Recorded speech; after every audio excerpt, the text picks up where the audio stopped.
Kembali kita akan membahas sebuah film animasi yang rasanya semua orang dari semua golongan, baik itu bocil, orang tua, orang kaya, sampai orang yang kreditnya menunggak 7 bulan pun juga pernah menontonnya. Kebetulan juga lagi hangat-hangatnya ajang pencarian bakat memasak di TV. Maka ini saatnya kita ajak kalian bernostalgia lewat film yang satu ini. Makan Srikaya sama cewek Betawi. Cakep. Ini dia Ratatouille. Universe, here we go again. Welcome to film pertama Pixar setelah dibeli sama Disney, dirilis pada tahun 2007. Temanya unik tentang dunia kuliner yang kokinya alias chefnya bukan Bobon atau Chef Arnold, apalagi Chef Juna, melainkan tikus yang bernama Remy. Suaranya diisi oleh Patton Oswalt. Juga ada Linguini yang sulit suaranya diisi oleh Lou Romano, serta ada Janeane Garofalo sebagai Colette. Apakah ada di antara kalian yang belum pernah menonton film ini? Anggap saja ada, supaya kita bisa kasih spoiler warning terlebih dahulu yang entah kenapa asik untuk diucapkan. Film ini dibuka dengan sebuah tayangan dokumenter di televisi tentang seorang koki atau chef Prancis yang bernama Auguste Gusto. Gusto ini adalah pemilik restoran bintang 5 yang sama dengan namanya, yaitu Gusto. Dan juga dia menjadi koki termuda yang pernah memiliki restoran bintang 5 dan memiliki buku terlaris yang berjudul Anyone Can Cook. Semua orang menyukainya, kecuali kritikus makanan yang bernama Anton Ego. Selama bertahun-tahun, Ego mencoba untuk menurunkan reputasi Gusto karena dia tidak percaya dengan motonya, yaitu Anyone Can Cook. Lalu kita bergeser ke Remy, seekor tikus Paris yang tinggal di loteng sebuah rumah pedesaan di Prancis milik seorang wanita tua. Remy tinggal bersama dengan saudara laki-lakinya Emil dan kawanan tikus yang dipimpin oleh ayahnya yang bernama Django. Ampun Ban Django. Remy dikaruniai indera penciuman dan perasa yang sangat tajam yang digunakannya untuk menyelamatkan ayahnya dari makanan yang telah ditaburi racun tikus.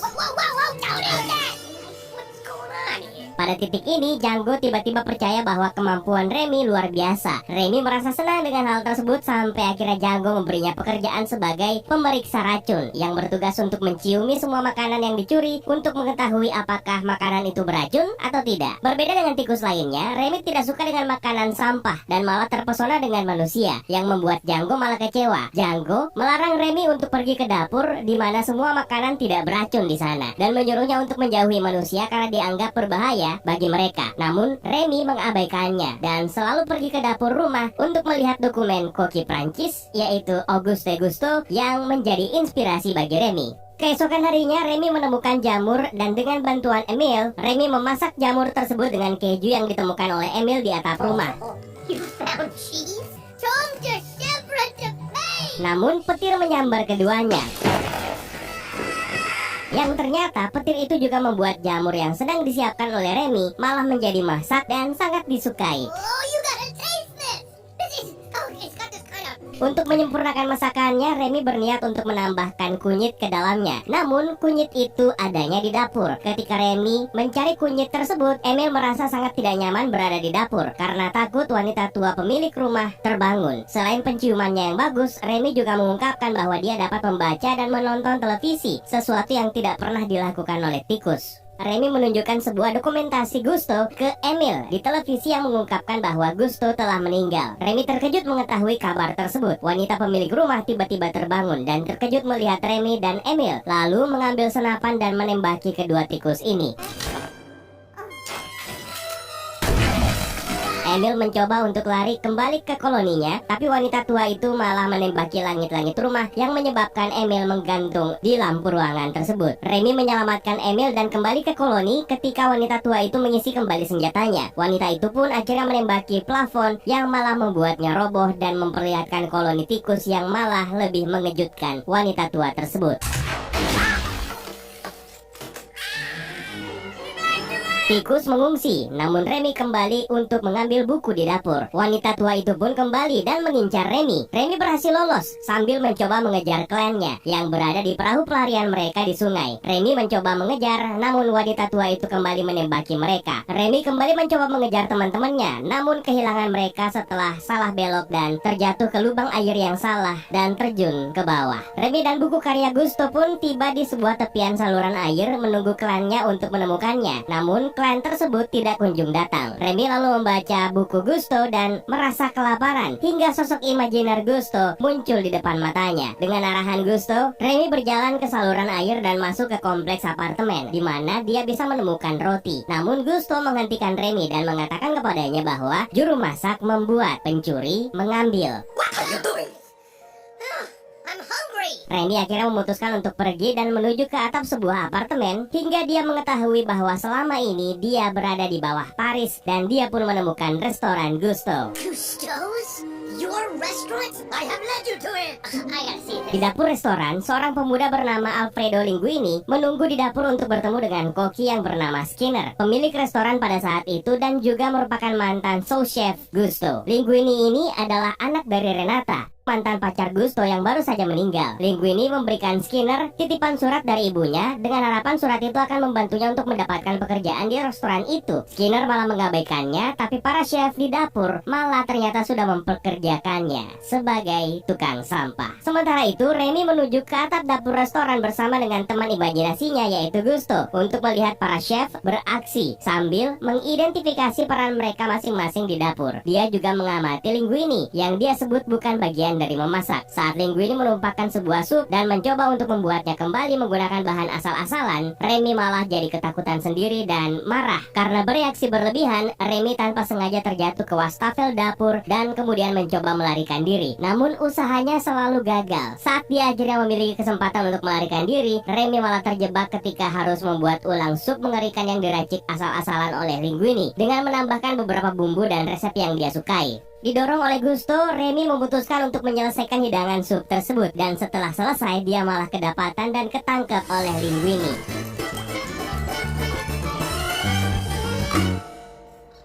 Ketika Skinner datang untuk mengambil sup tersebut, Where is the soup? You are cooking. selama konfrontasi tukang sampah dan kepala chef ini berlangsung, salah seorang pelayan datang mengambil sup tersebut untuk disajikan kepada seorang tamu, Oh, I thrown out of the soup. What are you blathering about? The soup. yang membuat Skinner malah jadi panik. Melihat reaksi tamu setelah mencicipi sup tersebut, Skinner yakin kalau sup itu gagal dan dengan marah akhirnya memecat Linguini. You're fired. F-I-R-E-D. Fire. Sampai akhirnya tamu tersebut meminta untuk bertemu dengan kepala koki. Tamu itu ternyata Solin Leclerc yang merupakan seorang kritikus makanan yang menyukai sup tersebut. Skinner masih tidak percaya kalau Linguini benar-benar telah berhasil membuat sup dan masih berniat untuk memecatnya. Namun Colette, salah satu koki wanita di dapur tersebut, meyakinkan Skinner untuk mempertahankan Linguini yang percaya bahwa Linguini lah yang memasak sup tersebut sambil mengingatkan Skinner tentang moto Gusto, anyone can cook. Dan jika dia dipecat setelah Leclerc menulis ulasannya, maka restoran itu akan kehilangan reputasi mereka. Skinner memutuskan untuk mempertahankan Linguini dan membiarkan Colette untuk membimbingnya. You must be very lucky or very unlucky. Remy yang berupaya kabur malah ditemukan oleh Skinner. Lalu Linguini pun mengurung Remy di dalam sebuah stoples dan Skinner memerintahkan dia untuk membunuhnya dan membuangnya jauh-jauh dari dapur. Linguini pun menuju ke sungai untuk membuang Remy, tapi tiba-tiba Linguini berhenti dan menyadari bahwa Remy lah yang memasak sup, lalu meminta Remy agar membantunya untuk membuat sup itu kembali. Hey, they like the soup. Linguini akhirnya membebaskan Remy yang malah kabur. Namun Remy memutuskan untuk kembali ke Linguini karena sadar bahwa dia tidak bisa mengecewakannya dan telah membatalkan niatnya untuk membunuh Remy. Keesokan harinya, Remy dan Linguini mengalami kesulitan untuk berkomunikasi dengan cara mereka, yang mana malah terlihat konyol.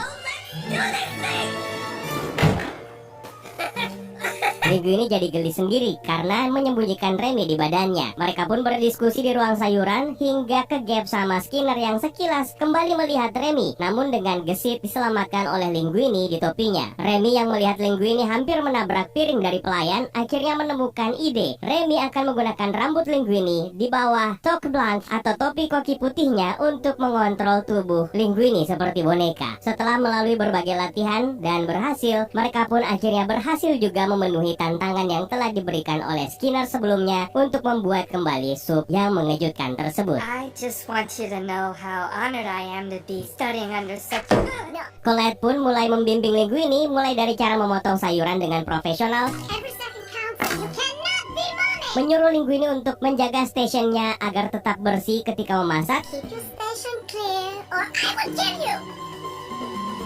membimbing Linguini agar seragam kokinya tidak kotor, sambil memperkenalkan teknik memasak Gusto dengan selalu mengikuti resep yang dibuat. Mereka juga mendapatkan bahan-bahan masakan dengan kualitas nomor 1 dan akhirnya memperkenalkannya kepada semua chef di restoran, mulai dari Lalo yang merupakan mantan pemain sirkus, Kors yang punya banyak versi cerita masa lalunya, Created a hole in the ozone of Radigno. I killed the man with this stuff. Pompidou, dan juga La Rose. Dan mereka semua berasal dari latar kisah yang unik yang membuat mereka semua bukan hanya sekedar koki biasa. The rat. I just dropped my keys. Skinner malah jadi khawatir dengan bakat Linguini dan akhirnya mengetahui kalau Linguini sebenarnya adalah putra Gusto dari pacarnya yaitu Renata, dan atas kehendak Gusto, Linguini adalah pemilik sah restoran tersebut, dan kenyataan ini jelas akan merusak rencana Skinner untuk menggunakan nama Gusto agar bisa memasarkan sederet makanan microwave-nya. Dia lalu menelpon pengacaranya yang akan mencari tahu apakah benar Linguini memang putra Gusto melalui rambut di topi mendiang Gusto. Di satu hari, pelanggan restoran yang sudah merasa keseringan menikmati sup lezat ala Linguini kemudian meminta menu baru dari restoran dan membuat Skinner memutuskan untuk menggunakan resep lama Gusto yaitu roti manis. Namun resep tersebut adalah resep yang gagal dari Gusto dan Skinner pun tidak menghiraukannya sambil berusaha menguji dan menjebak Linguini. Dengan dibantu Colette, Linguini pun beraksi memasak namun tidak mengikuti resep Gusto. Remy dan Linguini malah melakukan improvisasi yang malah membuat Colette menjadi jengkel. I'll be right back over here. I'll be right. Thank you. Di saat-saat terakhir, Linguini menghentikan Colette dan menaburkan resepnya ke plate I'm not. dan langsung dibawa ke meja pelanggan. Yah, resep improvisasi yang membuat Skinner justru marah hingga pelayan As it was going on to the...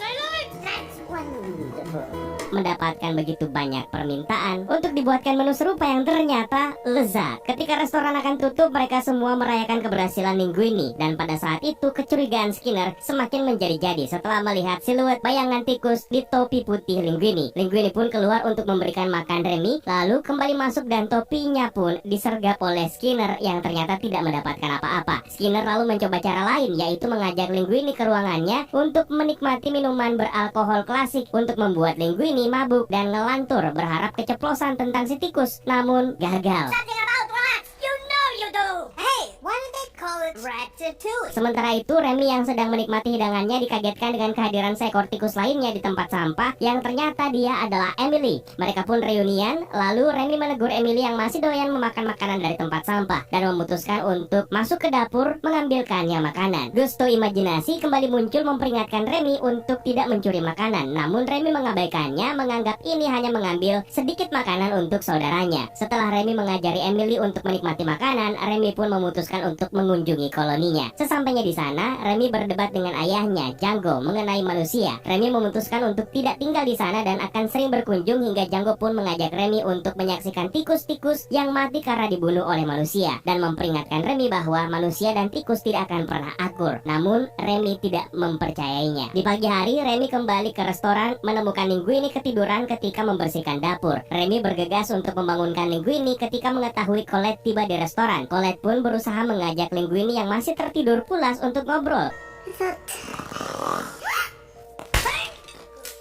Hingga Linguini tersadar dan mendengar ucapan Colette yang menyukainya. Linguini pun mengejarnya dan menahan Colette untuk pergi, sembari berusaha memberitahu rahasianya sehingga bisa menjadi terlihat hebat. Ketika akan membongkar rahasianya, Remy pun mendorongnya hingga Linguini pun berciuman dengan Colette yang awalnya merasa takut dengan tingkah aneh Linguini. Sementara itu, Skinner dihadapkan pada dilema untuk tidak memecat Linguini. Pengacaranya sendiri memastikan kalau Linguini ini adalah anaknya Gusto karena DNA-nya cocok, lalu menyarankan agar Skinner menunggu sampai batas waktu surat wasiat selesai sebelum memecatnya. Setelah itu, Linguini dan Colette pun malah semakin dekat dan Remy malah menjadi merasa diabaikan. Sekembalinya ke restoran, sementara Linguini dan Colette lagi asik pacaran, Remy kembali ditemui oleh Emily yang kali ini membawa satu klannya untuk meminta makanan. Dengan terpaksa, Remy kembali berniat untuk mencuri makanan dari dapur. Karena ruang penyimpanan bahan makanan terkunci, Remy pun masuk ke ruangan kepala koki untuk mencari kunci, lalu tanpa sengaja menemukan surat wasiat Gusto dan bukti kalau Linguini adalah anaknya Gusto. Remy berusaha mengkonfirmasi kepada Gusto, tapi tentu saja dia tidak tahu karena Gusto yang dilihat oleh Remy ini hanyalah imajinasi. He's your son?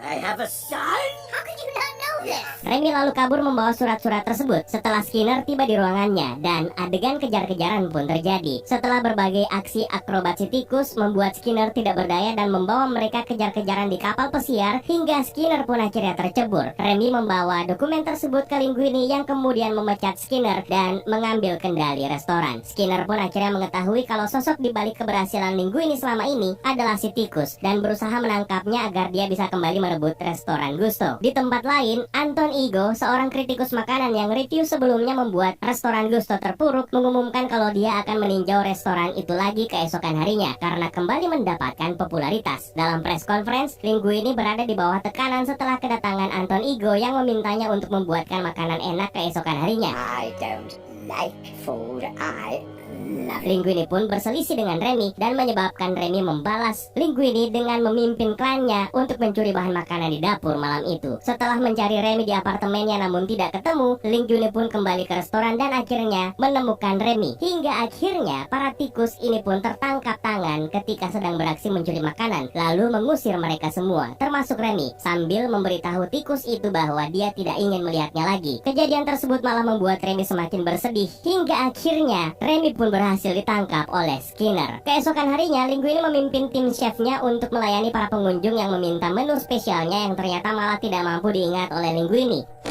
Tell your chef Linguini hit me with his best shot.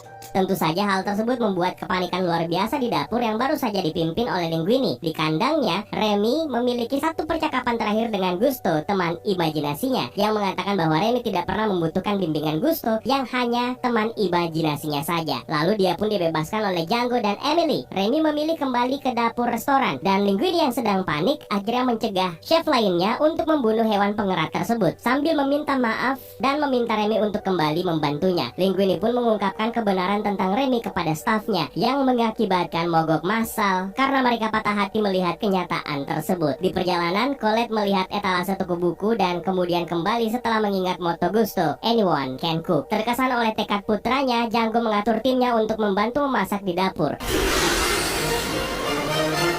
Mereka lalu menangkap dan mengikat Skinner serta seorang inspektur kesehatan ke dalam freezer ketika mereka mencoba datang untuk mengganggu. We need someone to wait table. I'm sorry for any delay. Linguini menggunakan sepatu roda untuk melayani semua meja makan sendirian, sementara Remy dan Colette Colette, you came back. What the rat wants to cook? Ratatouille. bekerja sama untuk menyiapkan variasi ratatouille untuk Anton Ego. Hidangan pun selesai dan siap tersaji hingga Anton Ego pun terkagum dan takjub dengan hidangannya yang bisa membangkitkan kenangan masa kecil tentang masakan ibunya. Setelah itu, Ego meminta untuk bertemu dengan koki yang memasak ratatouille, dan Linguini serta Colette menunggu sampai semua pelanggan lain pulang, lalu memperkenalkan Remy kepada Ego. Ego pun menulis ulasan yang cemerlang tentang makanan tersebut keesokan harinya dan menyatakan Remy, meskipun tidak disebutkan spesiesnya, adalah teladan dan bukti untuk moto Gusto, anyone can cook. Setelah review tersebut, restoran Gusto ditutup oleh inspektur kesehatan dan Ego juga kehilangan pekerjaan dan kredibilitasnya sebagai kritikus makanan karena memuji restoran yang penuh dengan tikus. Namun, Ego dengan penuh semangat mendanai restoran baru yang dijalankan oleh Linguini dan Colette yang menampilkan area makan untuk manusia dan tikus serta dapur yang dirancang untuk Remy agar bisa terus memasak. Surprise me. Film ini ditutup dengan menunjukkan antrian panjang di luar dan sebuah tanda yang menampilkan seekor tikus mengenakan toque blanc dan memegang sendok. Lalu di bawahnya bertuliskan La Ratatouille.